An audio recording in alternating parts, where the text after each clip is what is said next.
Hello दोस्तों, फिर एक बार मेरे चैनल पे आप सबको स्वागत कर रहा हूँ। एनआर स्टूडेंट्स के अक्टूबर में जो बच्चे अपियर करने जा रहे हैं नेशनल इंस्टीट्यूट ओपन स्कूलिंग के अक्टूबर एग्जामिनेशंस के लिए जो बच्चे तैयारी कर रहे हैं, उनके लिए इस वीडियो में कुछ अहम बातें मैं आपसे शेयर करना चाहता हूँ।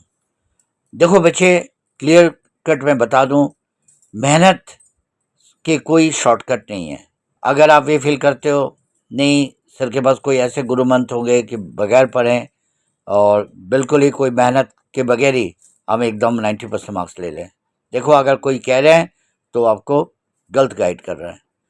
बच्चे में आपको 32 ईयर्स का अपने जो एक्सपीरियंस है, टीचिंग एक्सपीरियंस, उसी के बेस पे कुछ अपने एक्सपीरियंस के बेस पे ये सारे एल्गोरिदम आपके साथ शेयर कर रहा हूँ।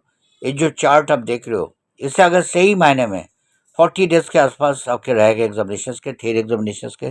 प्रैक्टिकल के तो बात ही छोड़ो, अब तो बहुत कम समय रह गया, पर मैं थियरी पे फोकस कर रहा हूँ क्योंकि आपको पता है थियरी में आपको मैक्सिमम मार्क्स सिक्योर करना है।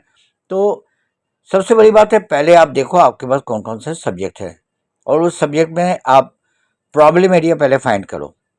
सबसे पहले लर्नर सेक्शन में जाके सिलेबस डाउनलोड कर लिए होंगे आपने, ऑफिशियल साइट से लेना, किसी यूट्यूबर के कहने पे या कोई और साइट से कुछ नहीं लेना है आपको, अनवांटेड सोर्स से। सिर्फ ऑफिशियल एनआरएस की जो साइट है, वेबसाइट, वहाँ जाके आपने मटेरियल सारे इकट्ठा करो, डाउनलोड करो और सब्जेक्ट वाइज मार्किंग स्कीम को फॉलो करो। देखो कितने मार्क्स के पेपर है, कितने मार्क्स थियरी के हैं, कितने मार्क्स प्रैक्टिकल्स के हैं, कितने मार्क्स टीएमए के हैं। फिर टॉपिक वाइज अपने प्रॉब्लम एरिया को फाइंड करो। देखो किस टॉपिक में आपको लग रहा है कि ना ये तो बहुत इजी है, बहुत जल्दी मैं इसे समझ पा रहा हूँ। कुछ टॉपिक होगा जो एवरेज होगा, जिसमें आपको लग रहा है नहीं ठीक ठीक है, और कुछ टॉपिक होगा हर सब्जेक्ट में कि बहुत टफ लग रहा है आपको। जिस टॉपिक को आप इस तरह फाइंड आउट करो कि बहुत ज़्यादा टफ है, उससे ज़्यादा समय दो, यही नहीं उससे आप अवॉइड करोगे। सीधी सी बात है, अच्छे परसेंटेज लाने के लिए आपको हर तरह के टॉपिक को अटेम्प्ट लेना है। देखो सीधी सी बात है, आप 90 अगर अचीव करना चाहते हो, 80 अचीव करना चाहते हो, तो आपके प्लानिंग 90 प्लस के होंगे, तभी जाके आप 80 पे पहुंचोगे और उसी तरह आपको प्रिपरेशन लेना है। और अगर आप मानो डिफ़िकल्ट टॉपिक को अवॉइड करोगे तो नेचुरली आप 50 के अंदर रह जाओगे।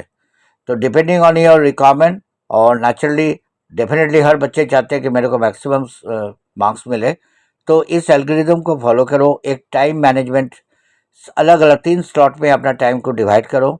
और इतना तो आपको माइंड में रखना है, डेली क्वालिटी स्टडी आपको करना है, 6 to 8 hours quality study means उस स्टडी के टाइम ना आपके हाथ में फ़ोन होना है, ना मोबाइल होना है, ना इंस्टाग्राम होना है, सोशल मीडिया इस सबसे दूर हो जाओ। और अगर फैमिली एटमॉस्फेयर में अगर मानो मेंबर्स ज़्यादा है तो कोई आइसोलेटेड प्लेस ढूंढो।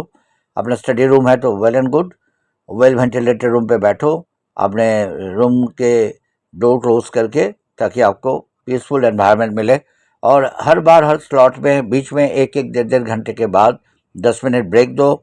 और मैं बार बार बता रहा हूँ, लिख के प्रैक्टिस करोगे, जितने लिखोगे उतना आपकी तैयारी बेटर होगा और फ्लो बनेगा। और एक बात बहुत ज़रूरी, जब लर्निंग कंप्लीट हो जाए, जब आपको चैप्टर्स ग्रास्प कर लोगे, आपको लगेगा नहीं कि मैं तैयार हो चुका हूँ, तब जाके प्रीवियस से क्वेश्चन पेपर सॉल्व करने बैठो।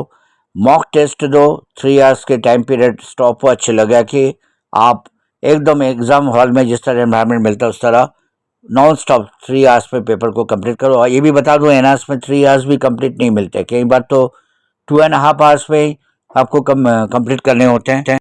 लिख लिख के प्रैक्टिस करोगे। इसी वजह से मैं कह रहा हूँ, कई बार आप लोग पेपर देने के बाद ये कहते हो सर आंसर्स तो आते थे बट हमें टाइम नहीं मिला, पेपर ले लिए, हमें कम समय दिए।